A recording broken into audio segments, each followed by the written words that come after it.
بالله من الشيطان الرجيم.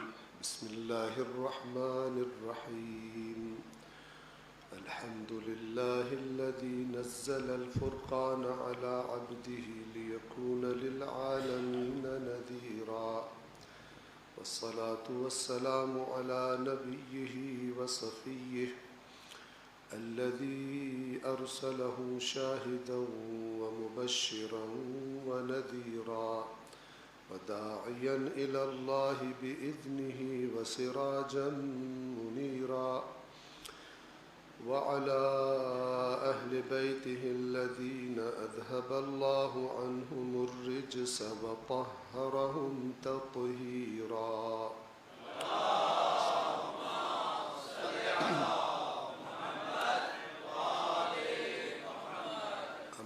بعد فقد قال الله تعالى في القرآن الحكيم وهو أصدق القائلين: أعوذ بالله من الشيطان الرجيم. بسم الله الرحمن الرحيم.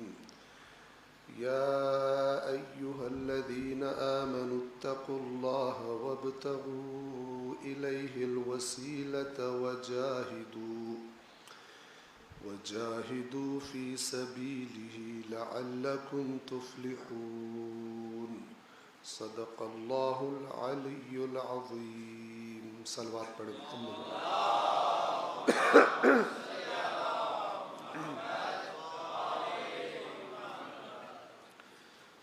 سورہ مبارکہ المائدہ آیت نمبر 35 آپ کی خدمت میں تلاوت کی. خالق کائنات صاحبان ایمان کو فلاح اور کامیابی کے لیے جو چیزیں ضروری ہیں ان کی طرف اس آیت کریمہ میں ارشاد فرما رہا ہے. یہ بھی لفظ ارشاد کا بھی میں معنی آپ کی خدمت میں عرض کر دوں. عام طور پر مشاعروں میں یا کسی بزرگ سے یہ کہا جاتا ہے کہ ارشاد فرمائیں، تو ہمارے ذہنوں میں یہ ایسے ضمناً ارشاد کا لفظ آیا تو میں نے کہا آپ کی خدمت میں عرض کر دوں. ارشاد کا ہمارے ذہنوں میں مطلب ہوتا ہے ارشاد فرمائیے، یعنی کچھ بولیے جو آپ نے بولنا، جبکہ ارشاد کا معنی ہوتا ہے صحیح راستے کی رہنمائی. یاد رہے گا انشاءاللہ. آپ آیت الکرسی کی تلاوت فرماتے ہیں تو اس میں وَلَا يَئُودُهُ حِفْظُهُمَا وَهُوَ الْعَلِيُّ الْعَظِيمُ کے بعد جو اگلی آیت ہے وہ کیا ہے؟ لَا إِكْرَاهَ فِي الدِّينِ قَدْ تَبَيَّنَ الرُّشْدُ مِنَ الْغَيِّ. یہ جو رشد ہے اسی سے ارشاد ہے، اور ارشاد کرنے والے کو مرشد کہتے ہیں. لہذا سوچ سمجھ کے کسی کو کے لیے مرشد کا لفظ استعمال کیا کرو. ٹھیک ہے نا؟ مرشد یعنی ارشاد کرنے والا، رشد کی طرف رہنمائی کرنے والا. اب رشد کا معنی کیا ہے؟ قد تبین الرشد من الغی. اللہ تعالیٰ فرما رہا ہے دین میں کوئی زبردستی نہیں ہے. کیوں؟ اس لیے کہ ہدایت گمراہی سے واضح کر دی گئی ہے. دونوں راستے واضح اور روشن کر کے دکھا دیے گئے ہیں ہم نے دین کے ذریعے، اس قرآن کے ذریعے، اپنے رسول کے ذریعے. لہذا جو اپنے عقل اور شعور سے ہمارے راستے کا انتخاب کرنا چاہے، ہمیں بھی وہی چاہیے بندہ. زبردستی اور ڈنڈے سے لایا گیا بندہ ہمیں نہیں چاہیے. یہ معنی ہے لا اکراہ فی الدین قد تبین الرشد من الغی.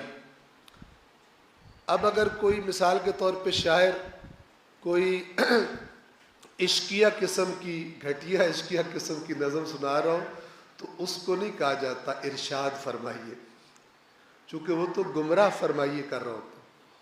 ارشاد فرمائیے یعنی ہماری رہنمائی فرمائیے.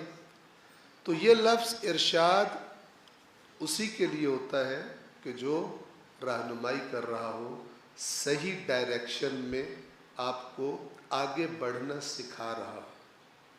ٹھیک ہے؟ لہذا سب سے بڑا مرشد کون ہے؟ اللہ تبارک و تعالی. اس کے بعد مرشد کون ہے؟ محمد و آل محمد علیہم الصلاۃ والسلام. اور لفظ ارشاد سب سے زیادہ انہی کو زیب دیتا ہے اور انہی کے لیے مناسب ہے. اگرچہ کسی بھی اچھے رہنما کو یہ لفظ استعمال کرنا یہ جائز ہے اور ایک احترام والی تعبیر ہے. تو سورۃ المائدہ کی آیت نمبر 35 میں اللہ تبارک و تعالی صاحبان ایمان کو رہنمائی فرما رہا ہے کہ اگر فلاح پانا چاہتے ہو، اگر کامیاب ہونا چاہتے ہو، تو پھر یہ 3 چیزیں تمہاری زندگی میں، اس دنیا میں جو تم نے وقت گزارنا ہے، یہ 3 چیزیں تمہارے لیے ضروری ہیں. فرمایا اے ایمان والو، اللہ کا تقوی اختیار کرو اور اس کے قریب ہونے کے لیے، اس کا قرب حاصل کرنے کے لیے وسیلہ تلاش کرو اور اس کی راہ میں جہاد کرو.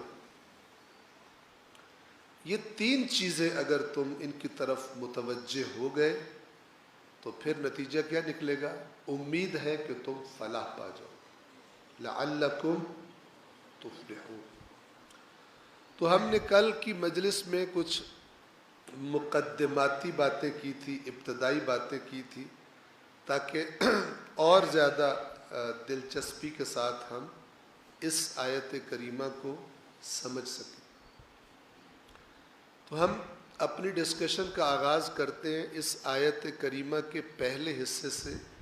یا ایھا الذین آمنوا، کچھ باتیں ہم نے کل بتائی تھی، ان کا خلاصہ یہ تھا کہ یا ایھا الذین آمنوا جب اللہ تعالیٰ قرآن میں فرماتا ہے تو ہر وہ شخص جو خود کو مومن سمجھتا ہے وہ اس خطاب میں شامل ہے، یعنی اس سے بات ہو رہی ہے. اللہ کے نزدیک وہ ایمان والوں میں ہے یا نہیں ہے، اس سے قطع نظر بظاہر اس نے کلمہ پڑھ لیا ہے، بظاہر اس کو مومن سمجھا جاتا ہے، بظاہر اس کو مسلم سمجھا جاتا ہے.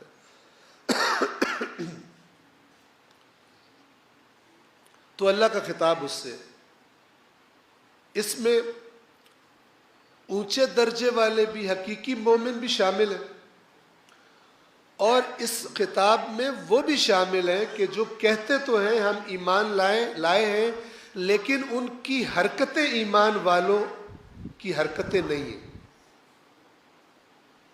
مثلا جیسے کل آپ کو مثال دی تھی،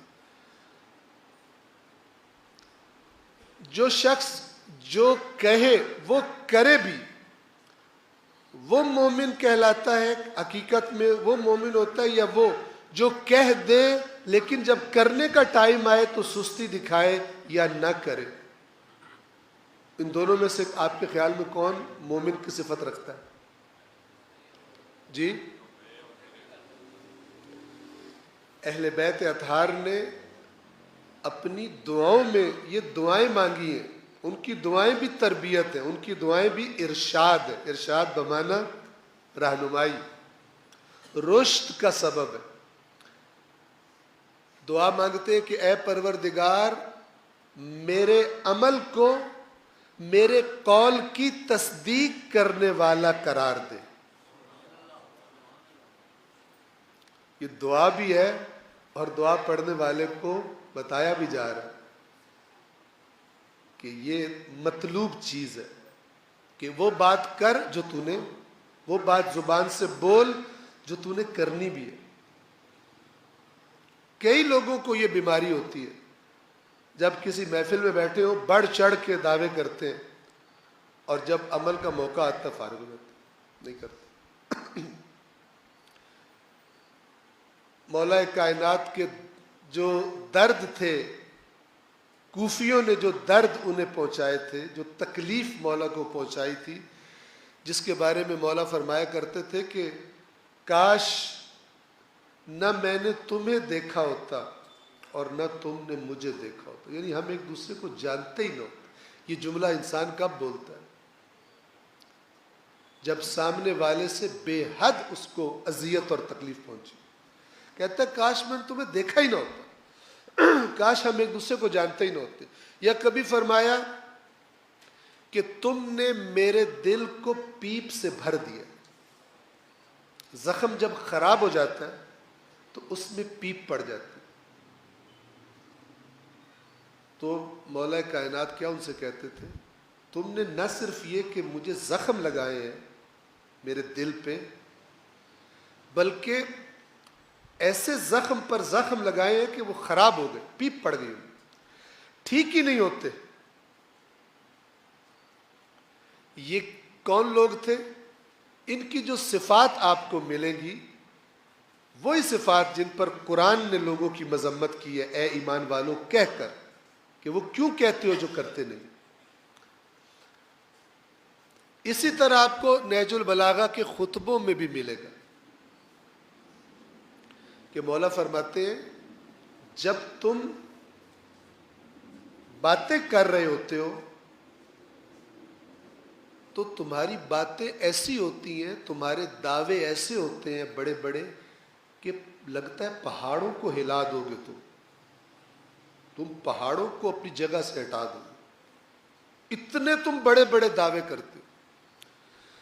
لیکن جب عمل کا وقت آتا ہے، یعنی جب میدان میں جانے کا وقت آتا ہے، تو تمہارے عمل کی کمزوری اور تمہاری کامچوری اور تمہاری سستی دیکھ کر تمہارے دشمن کا دل چاہتا ہے تمہیں اور مارے۔ دیکھیں، جب میرے دشمن کو یہ پتا ہو کہ اگر میں اس پہ کوئی ظلم کر لوں، یہ بزدل ہے، اس نے کچھ نہیں کرنا، تو میرے دشمن کو زیادہ جرأت ہوگی مجھے مارنے کی۔ یا جب دشمن کو یہ پتا ہو کہ اس کو اگر میں نے چھیڑا تو پھر یہ مجھے بھی مزہ چکھائے گا، تو جب دشمن کو پتا ہو کہ یہ تو خود بڑا جیالہ ہے، جان پہ کھیل جانے والا، خوددار ہے، شجاع ہے، اگر میں کروں گا زیادتی تو یہ مجھے یہ پھر بیٹھے گا نہیں، تو پھر دشمن کی بھی جرأت سوچ سمجھ کے ہی ہوگی۔ ابھی دیکھیں نا، رشیا نے یوکرین پہ حملہ کیا ہوا، یورپ امریکہ سارا پابندیاں لگا رہے ہیں، یہ کر رہے وہ کر رہے، لیکن روس پہ حملہ نہیں کر رہے۔ کیوں؟ کیونکہ حملے کی جو قیمت ہے وہ انہیں پتہ ہے۔ مولا اپنے سامنے بیٹھے ہوئے کو، کوفیوں کو کیا فرما رہے ہیں؟ تم جب باتیں کرتے ہو تو پہاڑ ہلانے لگتے ہو، اور جب تم عمل کرتے ہو تو اتنا گویا گھٹیا تمہارے عمل کا، کتنا کم تمہارا عمل ہوتا ہے، اتنی سستی تمہارا دشمن تمہارے اندر دیکھتا ہے کہ اس کو دل کرتا ہے تمہیں مارے۔ لہذا ایک بڑی بہت ہی بری صفت ہے وہ کہنا جو کرنا نہیں ہے۔ تو اب خطاب ہے ایمان والوں سے، یا ایھا الذین آمنوا۔ اچھا، قرآن بھی یہ کہ اے ایمان والوں وہ کیوں کہتے ہو جو کرتے نہیں؟ اور مولا جن سے بات کر رہے تھے کوفہ میں، جن کی مذمت کر رہے تھے، وہ مسلمان تھے یا کافر تھے؟ مولا کی بیعت کافروں نے تھوڑی کی تھی، مسلمانوں نے کی تھی۔ کوفہ میں مسلمان رہتے تھے۔ یہاں سے آپ سمجھیے قرآن کریم میں بھی بہت سارے اشارے موجود ہیں، وضاحتیں موجود ہیں، اور فرامین اہل بیت اطہار میں بھی اس کو کھول کے بتایا گیا ہے کہ اس بات سے خبردار رہو کہ اس پر مطمئن نہ رہنا کہ زمین پر تمہیں مسلمان سمجھا جاتا ہے یا زمین پر تمہارے آس پاس رہنے والے تمہیں مومن کہتے ہیں، تو مطمئن نہ ہو جانا کہ آسمان پر بھی تمہارا نام مومنوں میں لکھا ہوا ہے۔ مطمئن نہ ہونا۔ زمین والوں کو یہ حکم دیا گیا ہے کہ تمہارے سامنے جو بھی کہے میں مسلمان ہوں، تم نے مان لینا۔ جو بھی تمہارے سامنے کلمہ پڑھے، تم اس کے دل میں نہیں جھانک سکتے، لہذا تم اسے مسلمان ہی سمجھو گے۔ اور اس کی سب سے بڑی مثال خود اللہ کے نبی کا زمانہ ہے۔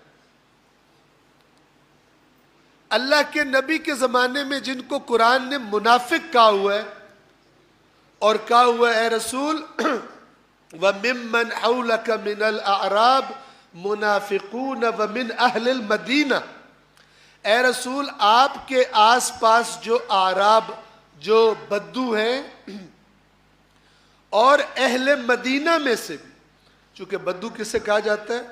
دیہاتیوں کو، اعرابی دیہاتی، اور اہل مدینہ مدینہ شہر میں رہنے والے، تو اعراب میں سے بھی اور اہل مدینہ میں سے بھی، اور دور دور نہیں، وَمِمَّنْ حَوْلَكَ، ان لوگوں میں سے جو آپ کے آس پاس ہیں، منافقون، ان میں منافق بھی۔ لا تعلمهم، اے رسول آپ ان کو نہیں جانتے، نحن نعلمهم، ہم ان کو جانتے۔ توجہ فرما رہے ہیں؟ تو اب یہاں پہ ہو سکتا ہے ذہن میں سوال آ جائے، تو رسول پاک کو نہیں پتا تھا کون ہے منافق؟ تو یہ سوال اللہ سے کریں جس نے قرآن مجید میں یہ آیت رکھی ہوئی، بغیر آیت کا اچار بنائے ہوئے، اپنی مرضی کا اور اس کو مرونڈا بنائے ہوئے، چونکہ اللہ سب سے بہتر جانتا ہے نبی کو کیا پتہ ہے اور کیا۔ لا تعلمهم، اے رسول آپ کے آس پاس منافق ہیں، آپ کو نہیں ہے علم۔ نحن نعلمهم، ہمیں علم، ہم آپ کو بتا رہے ہیں۔ یہ سورہ توبہ کی آیت ہے۔ ایک اور سورت ہے سورہ محمد، اس میں اللہ فرماتا ہے وَلَوْ نَشَاءُ لَأَرَيْنَاكَهُمْ فَلَعَرَفْتَهُمْ بِسِيمَاهُمْ، اے رسول اگر ہم چاہتے تو ان منافقوں کو آپ کو دکھا دیتے۔ حالانکہ رسول پاک کو نظر آ رہے سارے، کیا دکھا دیتے؟ ہم آپ کو دکھا دیتے کہ آپ کے ان بیچ والوں میں سے کون کون 2 نمبر مال ہے، منافق۔ فَلَعَرَفْتَهُمْ بِسِيمَاهُمْ، آپ ان کے چہروں سے پہچان لیتے کہ یہ منافق۔ یہ بھی ایک قرآنی بات ہے، تاکہ میں اس کو بھی آپ کی توجہ کرواتا ہوا چلوں۔ تو یہ منافق جن کو قرآن گواہی دے رہا ہے کہ یہ منافق ہے، اور گواہی بھی کیسی، دیکھیں گواہی بھی کیسی۔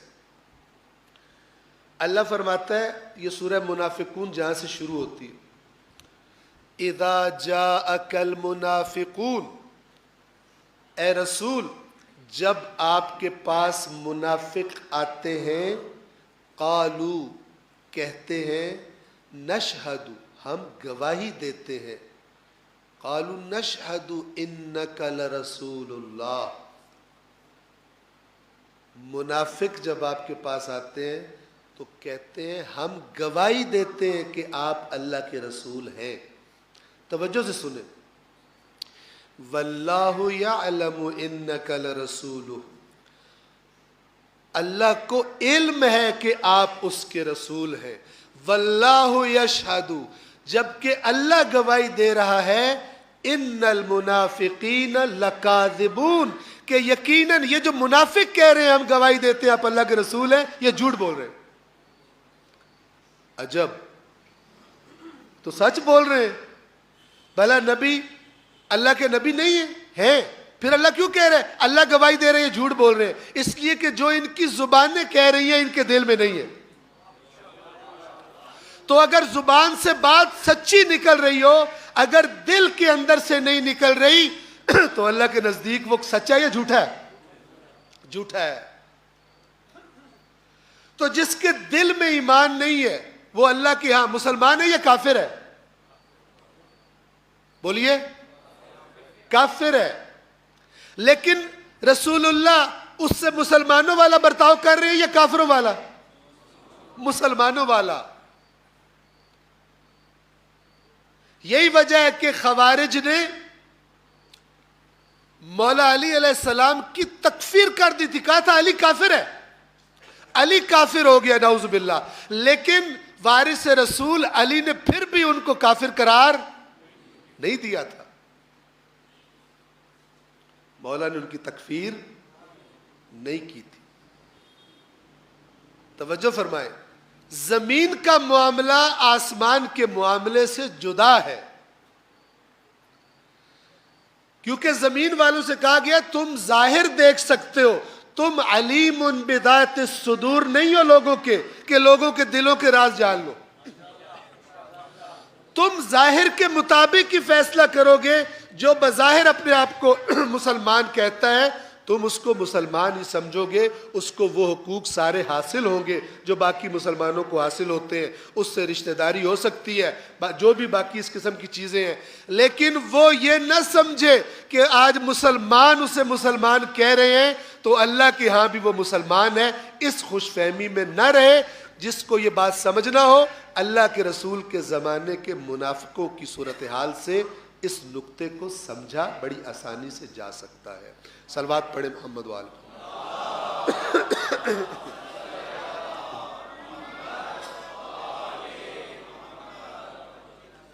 اور یہ جو معیار، قرآنی معیار اور قرآنی قانون جو میں یہاں آپ کی خدمت میں عرض کرتا ہوں، یہ یونیورسل ہے۔ یہ نہیں ہے کہ اگر 1400 سال پہلے علامات پائی جاتی ہوں تو وہ تو منافق، اور اگر 1400 سال بعد مجھ میں پائی جاتی ہوں تو میں مومن۔ توجہ فرما رہے ہیں؟ قرآن کی آیات انسان کے باطن کو دکھا دینے والا آئینہ ہے۔ جیسے آپ کے ڈریسنگ ٹیبل پہ لگے ہوئے شیشے اور واش رومز میں لگے ہوئے شیشے آپ کو آپ کی شخصیت ظاہر دکھاتے ہیں، اسی طرح آیات قرآن انسان کو اس کا باطنی حقیقی چہرہ دکھاتی۔ اب منافق کا اندر تو نہیں کوئی دیکھ رہا نا، لیکن وہی منافق جب یہ آیات اتری ہوں گی قرآن میں، ان آیات نے اسے اندر سے شیشہ دکھا دیا ہوگا کہ بچہ زیادہ سمارٹ مت بن، جس کے سامنے تو نے پیش ہونا ہے اس کو پتہ ہے کہ تو جو رسول کو رسالت کی گواہی دے رہا ہے تو دل سے نہیں دے رہا، تو زبان سے دے رہا، تو جھوٹا ہے۔ جس نے تیری پکڑ کرنی ہے اللہ نے اس کے سامنے یہ چکر بازیاں نہیں چل سکتی۔ دنیا والوں کو چکر دے سکتا ہے لیکن آسمان والے کو تو چکر نہیں دے سکتا۔ تو معیار یونیورسل ہے۔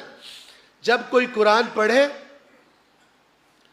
تو اگرچہ آیات، یہ میں اس لیے کہہ رہا ہوں کہ بعض اوقات جب میں بعض جگہوں پہ میرے ساتھ ایسا ہوتا ہے کہ جب میں قرآن کی آیات بتاتا ہوں بعض لوگوں کو یہ لگتا ہے کہ مولانا صاحب نے ہمیں یہودی بنا دیا۔ توجہ فرما رہے ہیں؟ حالانکہ اللہ تعالیٰ معاف کرے، جب کوئی مسلمان ہے تو میری کیا مجال کہ اسے کہوں تو یہودی ہے، لیکن انہیں لگتا کیوں ہے؟ ان کو لگتا یوں ہے کہ جو صفات یہودیوں کی بتائی جا رہی ہیں ان کو لگتا ہے کہ ہمارے اندر ہیں، تو پھر اللہ پہ تو غصہ کر نہیں سکتے، پھر میرے اوپر چڑھ جاتا ہوں۔ توجہ فرما رہے ہیں؟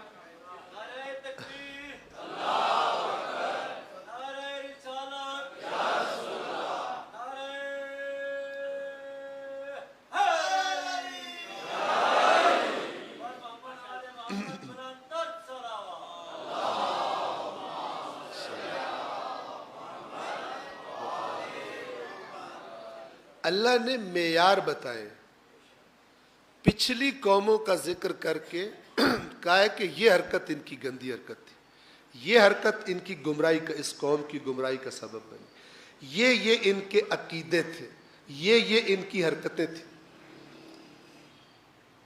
اب اگر وہ بیان کی جائیں تو یہ اللہ نے قرآن میں کس لیے بیان کی ہے؟ تاکہ جنہیں قرآن دیا جا رہا ہے وہ اس قسم کی حرکتوں سے بچے رہیں کہ یہودیوں کی حرکتیں تھیں۔ توجہ فرما رہے ہیں؟ تو آیات قرآن آئینہ ہے۔ اب دیکھیں، میں آپ کو ایک مثال دینے لگا ہوں اسی یا ایھا الذین آمنو کی، کہ قرآن کے انداز کو، قرآن کا انداز یعنی خالق کے کائنات کا بات کرنے کا انداز، اور کتنی بڑی نعمت ہے کہ 100% یقینی ہے کہ یہ اللہ ہی کی بات ہے۔ تو جب 100% یقینی ہو یہ اللہ کی بات ہے تو 5، 12 اور 14 کی بات کوئی اور ہوگی یا یہی والی بات ہوگی؟ یہی بات ہوگی۔ اس نگاہ سے قرآن کو دیکھا کر۔ توجہ فرما رہے ہیں؟ اب سنیں، سورہ آل عمران، اس میں اسی طرح اللہ تبارک و تعالی، آیت نمبر 130 ہے یا 129 ہے، مجھے بھی صحیح یاد نہیں ہے، آپ دیکھیں گے تو آپ کو مل جائے گی۔ فرماتا ہے، سٹارٹ یہی سے فرما رہا ہے، یا ایھا الذین آمنوا۔ میں آپ کو قرآن مجید کو پڑھنے کا طریقہ بتا رہا ہوں، کس طرح پڑھیں، اس امید پر کہ انشاءاللہ پہلے ہی آپ پڑھتے ہوں گے، ورنہ آپ اگر نہیں پڑھتے تو پڑھنا شروع کر دیں۔ جو قرآن نہیں پڑھتا، میں آپ جتنے بیٹھے ہوئے ہیں، جو بھی نہیں پڑھتا، اس قرآن نے کہا ہے کہ وہ قیامت کے دن پچھتائے گا۔ اہل بیت اطہار نے فرمایا جو قرآن نہیں پڑھتا وہ پچھتائے گا۔ توجہ فرما رہے ہیں؟ لیکن آپ دیکھیں کہ اہل بیت کو ماننے والی قوم پھر بھی قرآن مجید کتنا پڑھتی ہے۔ کل میں نے آپ کو مثال دی تھی، اگر کوئی بندہ آ کے آیات قرآن ہی سناتا جائے، ہونا تو یہ چاہیے تھا کہ لطف آتا، لیکن اچھا ہی نہیں لگے گا، کیونکہ مزاج ہی نہیں ہے مانوس آیات قرآن سے۔ صرف چند آیات جو بیچ میں سے نکالی ہوئی ہیں جس پہ ذرا نعرے شارے لگ دے، اس کے علاوہ باقی اللہ جانے تو اللہ کا رسول جانے، وہ پتہ نہیں کس کے لیے نازل ہوئی تھی۔ انداز دیکھیں اللہ تبارک و تعالیٰ کی گفتگو کا، بات کا انداز کیا ہے۔ یہ سورہ آل عمران کا جو میں آپ سے کہہ رہا ہوں، یا ایھا الذین آمنوا۔ آپ کے پاس کتنے دن ہوتے ہیں؟ پہلی محرم سے لے کے اب تقریباً 8 ربیع الاول تک شیعہ قوم عزاداری کرتی ہے۔ اگر اس عزاداری میں قرآن کو بھی حصہ دے دیا جائے، قرآن بھی بیان ہو، تو اللہ کی قسم اس پوری دنیا میں شیعوں سے زیادہ قرآن جاننے والی عوام نہیں ملے گی۔ لیکن افسوس کہ ہلڑ بازی میں ٹائم زیادہ گزار دیتے ہیں، اور جب باہر نکلتے ہیں یاد بھی نہیں ہوتا کیا سیکھی یہ بات، نہیں صرف یہ ہوتا ہے کہ بس جنت ساڈی۔ اور حالانکہ اہل بیت نے جو قرآن کے بارے میں تاکید کی ہے، تو دنیا کی تمام قومیں جو اپنے آپ کو قرآن والا کہتی ہیں، تمام مسالک، حق یہ بنتا تھا اہل بیت کی شاگردی کا اور ان کی پیروکاری کا، کہ قرآن کے معاملے میں جب نام لیا جاتا تو سب کے ذہن میں پہلے آتی شیعہ قوم، کہ جس طرح قرآن ان کو آتا ہے کسی دوسرے کو۔ لیکن ابھی کیا حالت ہے؟ اللہ بہتر جانے تھے، اللہ کا رسول اور اہل بیت بہتر جانے، جانتے ہم بھی ہیں، لیکن ابھی فی الحال میں ان کا نام لے رہا ہوں۔ سنیے قرآن کیسا ہے، ٹیسٹ، اس کا ٹیسٹ ذرا چکھیے۔ یا ایھا الذین آمنوا، اے ایمان والو، لا تأکلوا الربا، سود نہ کھاؤ، سود نہ کھاؤ، اضعافا مضاعفہ، بڑھا چڑھا کر، سود پھر سود پہ سود نہ کھاؤ۔ کتنے ایمان والے ہیں اس ملک پاکستان میں جو ڈٹ کے سود کھاتے ہیں، ڈٹ کے کھاتے ہیں، اور پھر یہ سمجھتے ہیں کہ سود کے پیسے سے اگر ہم مسجد بنوا دیں گے، ٹھیک ہے، ایک دفعہ کما لیں، پیچھے پھر دین کا بھی بیلنس کر لیں گے، تو پھر اگر ہم حج کر لیں گے، پھر ہم زیارتیں کر لیں گے مولا حسین کی، تو یہ سود کا ہمیں NRO مل جائے گا۔ توجہ فرما رہے ہیں؟ اللہ اس مزاج کے لوگوں سے کہتا ہے یہ اللہ کو اور مومنوں کو دھوکہ دے رہے ہیں، حالانکہ سوائے اپنے آپ کے کسی کو دھوکہ، یہ منافق ہوتا ہے جو اللہ کو چکر دینے کے چکر میں ہو۔ جب آپ اسلام کو روند کر بعد میں کوئی اسلامی کام کریں تو اللہ یہ کہہ کے ریجیکٹ کر دیتا ہے کہ تو جو یہ کر رہا ہے تجھ پر تو وہ پہلا کام کرنا ہی حرام تھا، تو نے وہ کیوں کیا؟ تو مجھے چکر دیتا ہے، پہلے 2 نمبری کر کے بیچ سے جو کمائی کی ہے اس میں سے تھوڑے سے مجھے دے کے تو سمجھتا ہے کہ میں کوئی سو کالڈ ججوں کی طرح ہوں جو بے ایمان ہوتے ہیں، ایمانداروں کی بات نہیں کر رہا، میں کوئی اس طرح کا ہوں کہ بس میں خوش ہو جاؤں گا، یا تیرے حرام کی کمائی سے تو مولا علی کو خوش کر دے کوئی دیگ پکا کے، یا غوث پاک کو خوش کر دے، یا کسی صحابی کو خوش کر دے۔ توجہ فرما رہے، سب کی بات کر رہا ہوں، تو اللہ تعالیٰ تیرے اس چکر میں آ جائے گا۔ اللہ تبارک و تعالیٰ کو گندے پیسوں کی ضرورت ہی نہیں، اللہ تعالیٰ کو تب پیسہ خرچ کیا قبول ہے جب وہ پاک پیسہ ہو اور حلال پیسہ ہو۔ یا ایھا الذین آمنوا لا تأکلوا الربا، اے ایمان والو سود نہ کھاؤ، ربا نہ کھاؤ، اضعافا مضاعفہ، بڑھا چڑھا کر۔ توجہ سے سنیں، انداز قرآن ذرا سمجھے۔ واتقوا اللہ، اور اللہ کا تقوی اختیار کرو، لعلکم تفلحون، تاکہ تم فلاح پاؤ۔ اب اگلی آیت غور سے سنو، خطاب کن سے ہو رہا ہے؟ خطاب کن سے ہو رہا ہے؟ مومنوں سے۔ غور کیجئے گا، یا ایھا الذین آمنوا لا تأکلوا الربا اضعافا مضاعفہ واتقوا اللہ لعلکم تفلحون۔ اگلی آیت میں فرمایا واتقوا النار، اور اس آگ سے بچو، اس آگ سے ڈرو کہ جو آگ واتقوا النار التی اعدت للکافرین، اور اس آگ سے بچو جو تیار کی گئی ہے، کن کے لیے؟ بات کن سے ہو رہی ہے؟ یعنی اللہ کہہ رہا ہے کہ میرے پیارے پیارے مومنوں، اگر سود کھانا نہیں چھوڑو گے تو تمہارا اینڈ وہی ہوگا جو میں نے کافروں کے لیے جگہ تیار کی۔ سمجھ رہے؟ اب اگر کافر سود کھائے تو وہ تو دوزخ میں جائے، لیکن اگر مومن سود کھائے تو کیونکہ اس نے اس سود کے پیسے سے بڑے بڑے نیک کام بھی کیے ہوئے، اللہ تعالیٰ بخش دے گا۔ اس فراڈ کا نام کچھ اور تو ہو سکتا ہے، اسلام نہیں ہو سکتا۔ یہ قرآن کا انداز ہے۔ آپ کے پاس کوئی قرآن کی اچھی اپلیکیشن ہے اپنے موبائل میں تو آپ اس میں عربی میں لکھیں یا ایھا الذین آمنوا، ٹھیک ہے؟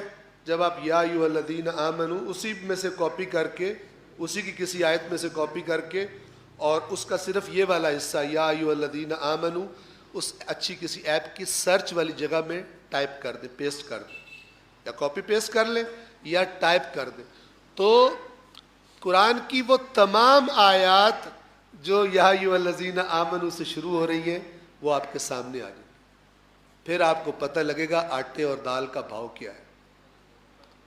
توجہ فرما رہے ہیں؟ اور یہ آیات جب اتری تھی تو وہ کون لوگ تھے جن کو یا ایھا الذین آمنوا کہا جا رہا تھا؟ وہ لوگ جو ہر روز رسول اللہ کی زیارت کیا کرتے تھے یا نہیں کیا کرتے تھے؟ ہاں، مسجد نبوی میں انہی کی زبان اطہر سے یہ آیات سنتے تھے یا نہیں سنتے تھے؟ اور دھمکیاں کن کو ہیں؟ انہی کو ہیں۔ سمجھے قرآن کو؟ قرآن کے بارے میں بڑوں نے بڑے بڑے گھپلے کیے ہوں۔ یا ایھا الذین آمنوا ما لکم، اے ایمان والو تمہیں کیا ہے؟ اذا قیل لکم انفروا فی سبیل اللہ اثاقلتم الی الارض، جب تم سے کہا جاتا ہے کہ اللہ کی راہ میں نکلو تو تم بھاری ہو کے زمین سے لگ جاتے ہو. اے ایمان والو تمہیں کیا ہو گیا؟ اگر تم نہیں نکلو گے، ارضیتم بالحیات الدنیا من الآخرہ، یہ تمہارا رویہ بتا رہا ہے کہ تمہیں آخرت نہیں، تمہیں دنیا چاہیے، دنیا پہ راضی ہو گئے ہو. اللہ تو تکلف نہیں کرتا، ٹھیک ہے نا؟ یہ رسول اللہ کے آس پاس موجود لوگوں سے بات ہو رہی. پھر اللہ تبارک و تعالی ان کی تمام، اس جماعت کی تمام فضیلتوں کے ہوتے ہوئے آگے ان سے کیا کہہ رہے ہیں؟ قرآن کے قواعد و ضوابط سے کسی کو استثناء حاصل نہیں ہے. اللہ تعالیٰ فرماتا ہے الا تنفروا، اگر تم نہیں نکلو گے. کدھر نکلنا تھا؟ کیک پیسٹریاں کھانے نہیں جانا تھا، غزوہ تبوک کے لیے جانا تھا، رومیوں سے لڑنے کے لیے جانا تھا. تو کئی لوگ بیچ میں، سارے نہیں لیکن کئی لوگ سستی کا مظاہرہ کر رہے تھے. کس کی بات پر سستی کا مظاہرہ کر رہے تھے؟ رسول اللہ کی بات پر، جس کی رسالت کا کلمہ پڑا ہوا تھا. تو فرمایا الا تنفروا، اگر تم نہیں نکلو گے تو اللہ تمہارے ساتھ کیا کرے گا؟ یعذبکم عذابا علیما، تم اگر یہ ذمہ داری ادا نہیں کرو گے تو اللہ تمہیں دردناک عذاب دے گا. وَيَسْتَبْدِلْ قَوْمًا غَيْرَكُمْ، اور تمہیں ہٹا دے گا، تمہیں بدل کر کوئی اور قوم تمہاری جگہ لے آئے گا. اگر تم اللہ کی دی ہوئی ذمہ داری ادا کرنے سے سستی کرو گے تو اللہ تمہیں ہٹا دے گا، جیسے تم سے پہلے کئی قوموں کو خدا نے ہٹا دیا، دوسری قومیں ان کی جگہ پر آ کر آباد ہو گئی. تمہیں بھی بدل دے گا، کوئی اور قوم لے آئے گا. وَلَا تَضُرُّهُ شَيْئًا، اور اللہ کو تم کوئی نقصان بھی نہیں پہنچا سکو گے. اگر تمہیں اللہ پہ کوئی تپ بھی چڑھ گئی، غصہ بھی آیا، تو تسلی رکھو اللہ کو کوئی نقصان. یہ کن سے بات ہو رہی ہے؟ یا ایھا الذین آمنوا. یہ قرآن کا انداز گفتگو ہے. نہیں، اللہ کی نظروں میں جو اپنے آپ کو مومن کہتا ہے اس سے اللہ تعالیٰ کو ایکسپیکٹیشنز ہیں، اس سے اللہ تعالیٰ کو توقعات ہیں کہ یہ جس نے کہا ہے کہ میں نے اسلام قبول کر لیا ہے، میں دل سے ایمان لے آیا ہوں، اب اس سے توقع ہے کہ اللہ تبارک و تعالی جیسا معاشرہ دیکھنا چاہتا ہے یہ ویسا معاشرہ بنانے میں اپنا کردار ادا کرے گا. اور اگر یہ مومن ایسا بن جائے کہ یا اللہ میرا یہ کام بھی ہو جائے، میری یہ مرادیں پوری ہو جائے، یہ منتیں ہو جائے، اور میری آخرت میں بخشش بھی ہو جائے، اور ذمہ داری ادا کرنے میں دلچسپی نہ رکھتا ہو، یہ 2 نمبر مومن ہے. یہ 2 نمبر مومن ہے. اگر وہ شخص کے جو کوفہ میں ہے، جناب مسلم شہید ہو چکے ہیں، توجہ فرمائیں، کوفہ میں ہے، دل میں محبت حسین بھی رکھتا ہے، کہتا ہے میں حسینی ہوں، لیکن اپنی جان کے ڈر سے اپنے امام کے ساتھ جا کر میدان میں کھڑا نہیں ہوتا. آپ کی نظروں میں وہ جو کہہ رہا ہے میں حسینی ہوں، آپ کی نظروں میں وہ حسینی ہے یا حسینی نہیں ہے؟ جی فارمولہ وہی ہے. اے ایمان والو کیوں کہتے ہو جو کرتے نہیں؟ قرآن فارمولے دیتا ہے، قرآن سٹینڈرڈز دیتا ہے، اور کہتا ہے کہ دیکھو اہل بیت اطہار بھی یہ فرماتے ہیں. ہمارے ساتھ ایک بڑی پرابلم ہے، سب مسلمانوں کے ساتھ ہے، ہمارے ساتھ بھی ہے. وہ کیا ہے کہ ہم مثلا مومن یا شیعہ، اہل بیت کا شیعہ، اس کے فضائل اور مقامات سن کے بڑے خوش ہوتے ہیں، کیونکہ ہم سمجھتے ہیں یہ ہمارے مقامات ہیں. ٹھیک کہہ رہا ہوں؟ جو شیعوں کے فضائل بیان ہوئے ہیں، کس کے فضائل ہیں؟ اگر ہم اپنے نہ سمجھے تو پھر نعرے کیوں مارے؟ کسی دوسرے کی بات ہو رہی ہو، اپنے فضائل سمجھتے ہیں، بڑی اچھی بات ہے. لیکن سب سے بڑا گھپلہ یہاں پہ یہ ہے کہ جن شیعوں کے فضائل بتائے ہیں آل محمد نے، ان شیعوں کی صفات بھی بتائی ہیں آل محمد نے، لیکن وہ صفات سننے اور انہیں اپنے اندر پیدا کرنے کی وہ رغبت ہم میں نہیں پائی جاتی جو شیعوں کے فضائل سننے کی رغبت ہم میں پائی جاتی۔ توجہ فرما رہے؟ تو یہ ٹھیک رویہ یا غلط رویہ؟ غلط رویہ۔ یہاں پہ ممبر پہ بیٹھ کے کوئی بندہ بیان کرے مومن جائے گا جب قبر میں، مثلا شیعہ جائے گا جب قبر میں یوں مولا آ جائیں گے، واہ واہ واہ سبحان اللہ، 10 نعرے وہیں پر۔ کیوں؟ کیونکہ چھٹکارا جو مل رہا ہے، حساب کتاب کوئی نہیں دے رہا۔ لیکن اسی مولا کی زبان سے اگر صفات بیان کی جائے کہ مولا فرمائے میرے شیعوں کی یہ صفات ہوتی ہیں، اس پر ادھا نعرہ بھی نہیں لگے گا۔ یہ ہمارا مزاج جو بنا دیا گیا، جس کا بھی یہ مزاج، جس کا نہیں اللہ کا شکر ادا کرے، جس کا یہ مزاج ہے بہت بڑے گھپلے اور دھوکے کا شکار ہے۔ کیونکہ اللہ، رسول، اہل بیت ہرگز زبانی دعوے کو قبول نہیں کرتے جب تک کہ زندگی اس بات کی گواہی نہ دے کہ یہ ان کا اطاعت گزار بھی ہے، یہ ان کا اطاعت گزار بھی ہے۔ جب تک زندگی اس کی گواہی نہ دے، فقط یا ایھا الذین آمنوا پہ خوش ہونے کی ضرورت نہیں، چونکہ آگے پھر اللہ نے ڈانٹ بھی پلائی ہوئی۔ آپ آیات زیادہ تر میں نے کہا سرچ کریں، نکالیں یا ایھا الذین آمنوا، تو مجھے اگر ٹائم مل گیا تو کچھ ایگزامپلز آپ کو میں دے دوں گا، کچھ میں نے دی ہیں لیکن آپ کو پڑھ کے سناؤں گا۔ یا ایھا الذین آمنوا کے بعد کیا ہے؟ کہیں یہ نہیں ہے یا ایھا الذین آمنوا تم جنت میں جاؤ گے، یہ کہیں بھی نہیں ہے۔ ڈیوٹیاں بتائی ہوئی ہیں اور کہا گیا یہ کرو گے تو جنت میں جاؤ گے، نہیں کرو گے وہاں ڈالوں گا واتقوا النار التی اعدت للکافرین۔ تو پھر یہ نہ سمجھنا کہ تم ایمان لے آئے تو بس کام تمہارا پار ہوگی، یہ بیڑی تمہاری۔ اگر یہ کام نہیں کرو گے اس جگہ پہ تمہارا اینڈ ہوگا جو تیار کی گئی ہے کافروں کے لیے۔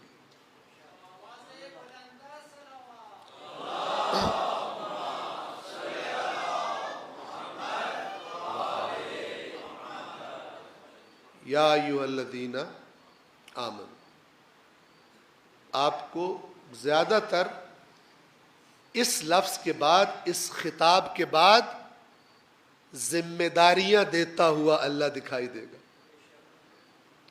توجہ فرما رہے ہیں؟ بغیر ذمہ داری کے اور بغیر کام کیے کہیں بھی آپ کو قرآن میں جنت کا وعدہ دکھائی نہیں دے گا۔ ایک یہ بھی وجہ ہے کہ قرآن سے رغبت نہیں ہوتی ان مزاجوں کو جو بچپن سے پیکج سن کے ابھی اپنے آپ کو کنفرم جنتی سمجھتے ہیں، اور جب قرآن پڑھتے ہیں تو بیچ میں تو رولا ہی اور پڑا ہوا، پھر ان کو کیا کہا جاتا ہے؟ وہ قرآن کہ تو ایک ایک آیت کے پتہ نہیں کتنے کتنے میننگ ہوتے ہیں، تمہیں سمجھ میں نہیں آئے گا۔ ایسا لگتا ہے اللہ تبارک و تعالیٰ نے کوئی نعوذ باللہ فضول کام کیا، ایک ایسی کتاب دی سمجھ نہیں آتی نہ۔ لیکن قرآن میں تکلف نہیں ہے، قرآن میں کسی سے بھی ڈر نہیں ہے، کوئی آنا چاہے تو آ جائے، سارے جانا چاہو سارے چلے جاؤ، اللہ کو کوئی فرق نہیں پڑتا۔ اللہ کے یہ معیار ہے، ان معیارات پر خدا قبول کرتا ہے۔ اور آپ بتائیے جو اللہ نے معیار دیے، اللہ کا رسول یا اہل بیت اطہار ان معیارات کو تبدیل کرنے کے لیے آئے تھے، یا انہی معیارات کو ڈٹ کے لوگوں کو پہنچانے آئے تھے، چاہے انہیں پسند آئے چاہے انہیں پسند نہ آئے؟ کس لیے آئے تھے؟ شارٹ کٹس بتانے آئے تھے؟ یہ ایسی ائمہ کے نام پر باتیں جس سے بندے کو یہ احساس ہو کہ میں تو یہ ایک آدھا کام کر کے پکا جنتی ہوں، یہ مشکوک ہے۔ جب تک کہ ان کا معنی صحیح معنی آیات قرآن سے جو تصویر بنتی ہے دین کی، اور باقی روایات محمد و آل محمد سے جو تصویر بنتی ہے دین کی، جو معنی اس تصویر کے مطابق نہیں ہے وہ روایت مشکوک ہے، اگرچہ اس کے خریدار اور اس کی طرف رغبت کرنے والے زیادہ ہوں۔ ورنہ آپ خود سوچئے، امام حسین سے اللہ کو کوئی دشمنی تھی؟ بندے ساتھ نہیں آ رہے، بیٹھ جاتے وہیں پہ مدینہ میں۔ کیوں اپنا بدن پیش کیا تیروں کے سامنے اور تلواروں کے سامنے؟ کیوں پیش کیا؟ کیوں اتنے سمجھانے والے سمجھا رہے امام حسین کو، اتنے نہ سمجھتے امام حسین کہ ان کو سمجھ نہیں آ رہی؟ اللہ کی قسم، سمجھانے والے نہ سمجھتے، حسین نہ سمجھ نہیں تھے۔ حسین اپنی ڈیوٹی اللہ کی طرف سے جو عائد ہوتی تھی وہ ادا کر رہے تھے۔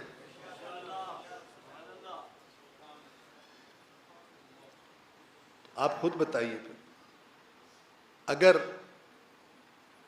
آرام و سکون سے ہی چلے جانا ہوتا جنت میں تو ہمیں اللہ کے نبیوں کی زندگیاں، اللہ کے ان برگزیدہ بندوں کی زندگیاں تکلیفوں میں دکھائی نہ دیتی۔ توجہ فرما رہے ہیں؟ انہوں نے دنیا میں کیسا ٹائم گزارا، تنہائیاں۔ آج ہم تو مثلا عشق کرتے ہیں یا دعویٰ کرتے ہیں ان شخصیات سے، لیکن ان کے اپنے زمانوں میں تو دیکھیے ان میں کیا کمی تھی جو یہ تنہائی کا شکوہ کرتے ہوئے دنیا سے گئے؟ کیا کمی تھی؟ کیوں لوگ پاس نہیں آتے تھے؟ کیونکہ یہ ذمہ داریاں دیتے تھے، کہتے تھے یہ کرو۔ اور عام طور پہ لوگ، انسان کا مزاج کیا ہے کہ مجھ سے ذمہ داری، میری جان بھی محفوظ رہے، میرا مال بھی محفوظ رہے، اور میں آرام سے جنت میں بھی چلا جاؤں۔ یہ آپ کو قرآن میں دکھائی نہیں دے گا۔ دیکھیں سورۃ العنکبوت، اور یہ مثال دے کے آپ کو، یہ آج جو آیت کا پہلا حصہ ہے اس کو ہم تمام کریں گے، کل انشاءاللہ اتقوا اللہ کی طرف جائیں گے۔ یا ایھا الذین آمنوا اتقوا اللہ وابتغوا الیہ الوسیلہ۔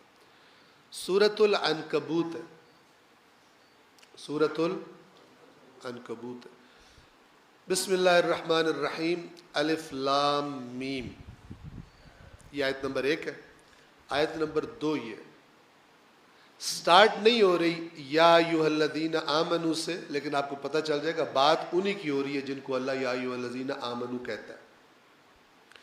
فرماتا ہے احسب الناس ان یترکوا ان یقولوا آمنا، کیا لوگوں نے یہ سمجھ لیا ہے کہ انہیں چھوڑ دیا جائے گا اس وجہ سے کہ انہوں نے کہہ دیا ہے کہ ہم ایمان لے آئے؟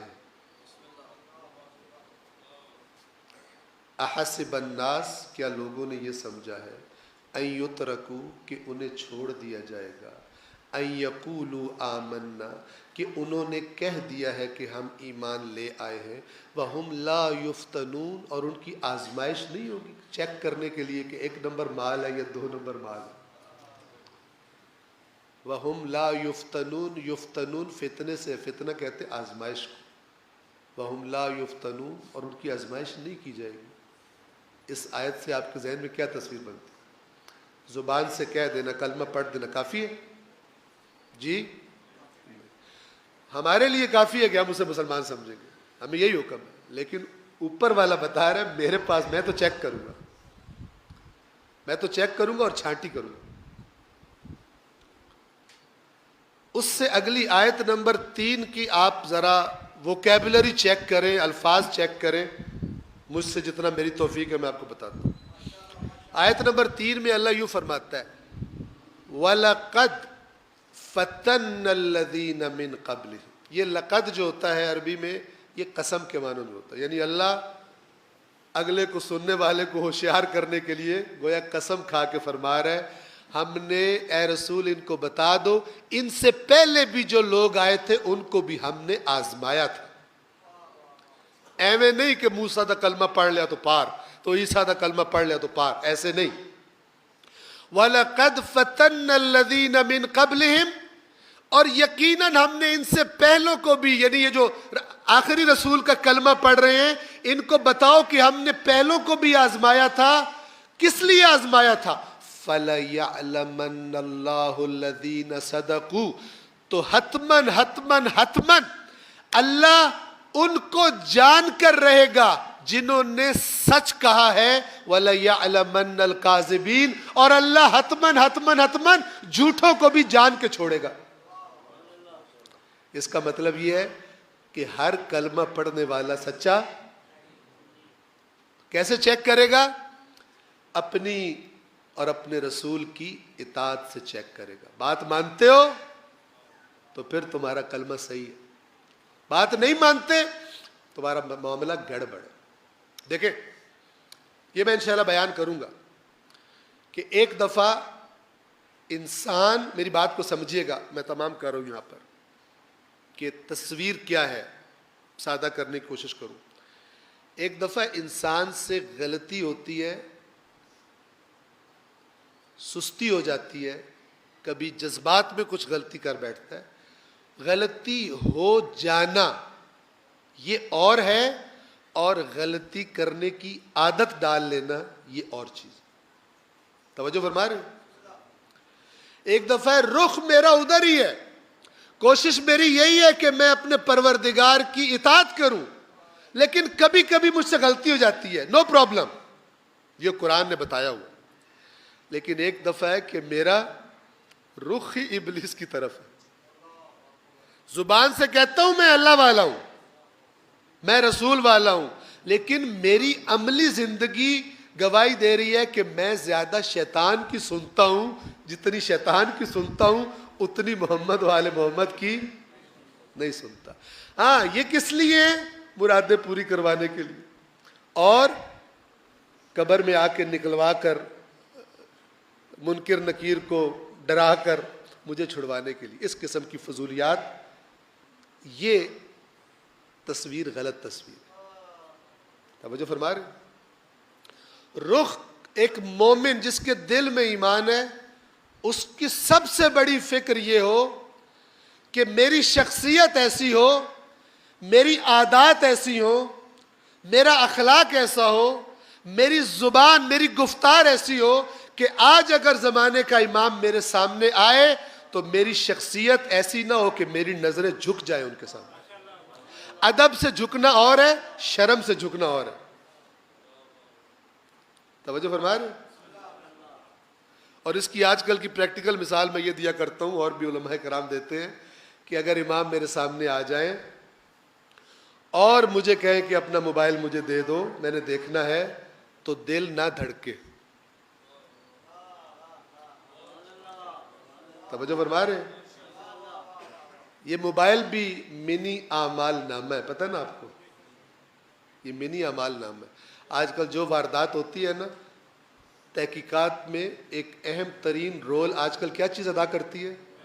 کوئی قتل ہو جائے، کوئی فلان ہو جائے، موبائل، اس کا موبائل لو، ٹھیک ہے، کہاں کالز کی تھی، یہ وہ ریکارڈ، پیچھے سے جو کمپنی ہوتی ہے نیٹ ورک، ان سے پورا ریکارڈ کالز کا، کس کس کو کالیں کی تھی۔ توجہ فرما رہے ہیں؟ تو یہ ابھی جو سائنس ترقی کر رہی ہے نا، تو آہستہ آہستہ یہ سمجھنا آسان ہو رہا ہے کہ جب انسان علم کی ترقی سے اتنی معلومات لے سکتا ہے تو جس نے کائنات بنائی ہے وہ کتنی معلومات رکھ سکتا ہے۔ اس کو موبائل ڈھونڈنے کی ضرورت نہیں ہے۔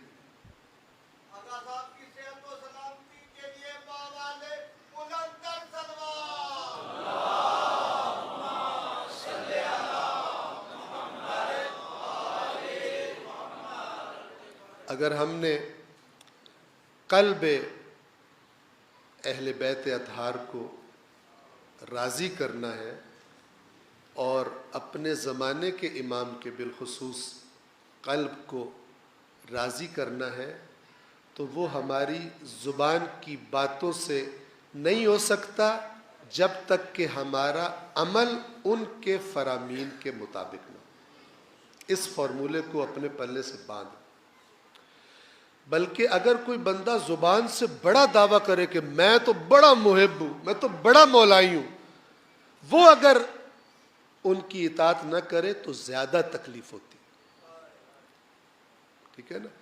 7 8 10 بچے کھیل رہے ہو ایک میرا اپنا بچہ بھی ہو ان کے درمیان، اور میں ان بچوں سے کہوں کہ بچوں مجھے پیاس لگی ہے پانی پلاؤ، اور ان میں سے کوئی مجھے پانی نہ پلائے، مجھے تکلیف ہوگی، لیکن سب سے زیادہ مجھے تکلیف ہوگی اپنے بچے کی، کہ دوسرے تو میرے نہیں تھے، انہوں نے نہیں پلایا، چلو کوئی بات نہیں، بڑے کا احترام نہیں کیا ہے بری بات، لیکن میرا اپنا بچہ بھی نہیں کر رہا۔ اسی طرح جو خود کو اہل بیت کا کہتے ہیں، وہ جب اللہ کی نافرمانی کرتے ہیں، ان کی زندگیاں خدا نخواستہ جب اس طرح ہو جو محمد والے نہیں ہیں، جو ایمان والے نہیں ہیں، جو اسلام والے نہیں ہیں، تو اس سے زیادہ تکلیف ہوتی ہے۔ اور ہم کوشش کریں کہ ان ہستیوں کو جن کو بہت تکلیفیں پہلے ہی پہنچائی جا چکی ہیں ان کی زندگیوں میں، ہم اپنے اعمال سے ان کو تکلیف نہ پہنچائیں۔ سید سجاد کتنی تکلیفیں اٹھائیں،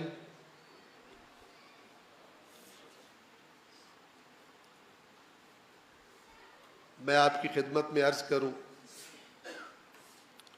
ہمارے لیے بول دینا بھی آسان ہے اور سن لینا بھی آسان ہے، لیکن کوئی جا کر قلب زین العابدین سے پوچھے کہ کربلا کے بعد اس دل پر کیا کیا گزری ہے۔ وہ مولا کا جملہ میں نے آپ کو سنایا نا کہ تم نے میرے دل کو پیپ سے بھر دیا، لیکن مولا علی نے بھی وہ کچھ نہیں دیکھا جو سجاد نے دیکھا۔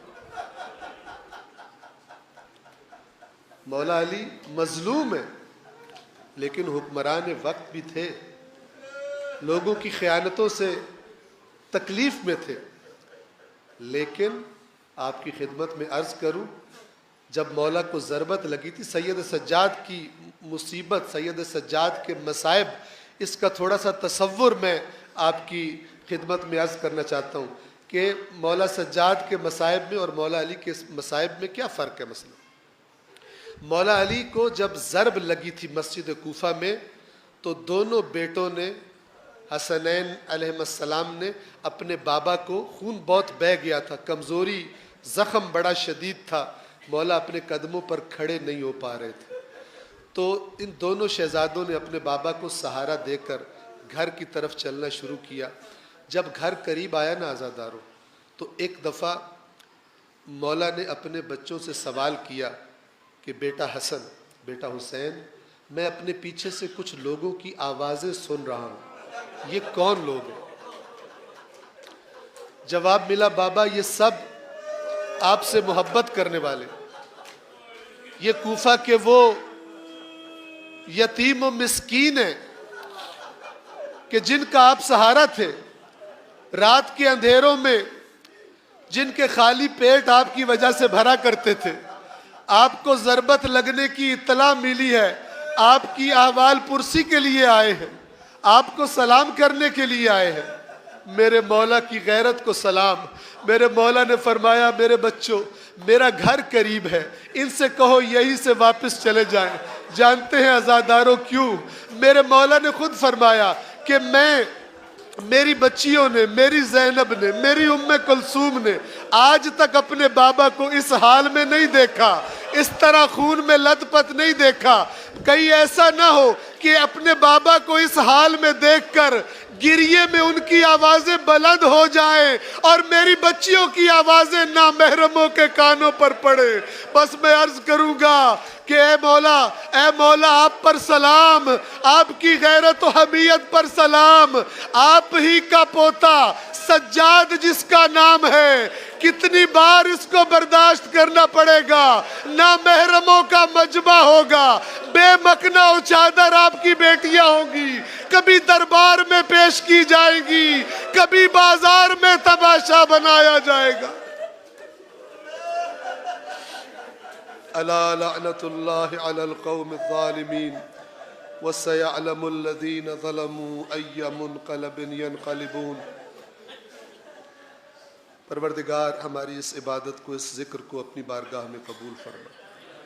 پروردگار مومنین جو اپنے دلوں میں پریشانیاں یا حاجات رکھتے ہیں، مومنین کی مشکلات کو آسان فرما۔ پروردگار سیلاب زدگان پر اپنی رحمت نازل فرما، اس مشکل کو ان پر آسان فرما۔